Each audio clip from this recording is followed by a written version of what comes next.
Construire dans le désert, selon moi, serait un des meilleurs enjeux pour les pays méditerranéens.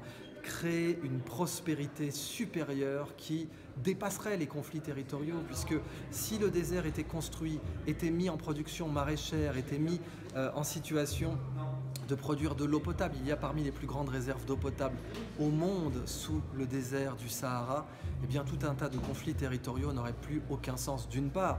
Et d'autre part, on ne peut vivre ensemble que si l'on travaille ensemble. Donc créer du travail commun sur des grands projets à l'échelle saharienne, je pense que ce serait un moyen pour unifier la Méditerranée. Concernant bien sûr les déchets, eh bien on pourrait parler du CO2. On sait que les biobétons, on sait que les géopolymères permettent de construire soit sans émettre de CO2, soit en fixant le CO2.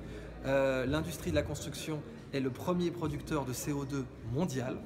Eh bien là nous avons un levier d'action pour non pas produire moins de déchets, mais séquestrer les déchets que nous avons déjà produits.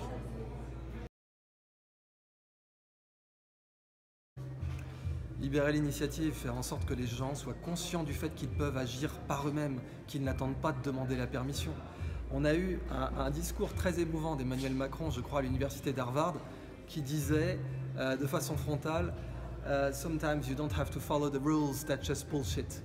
Très bien, faisons-le. Parfois, il n'y a pas besoin de suivre les règles. Agissez, le peuple est souverain. Dans ce pays, comme dans toutes les démocraties décrétées, eh bien, nous sommes ici pour libérer l'initiative populaire.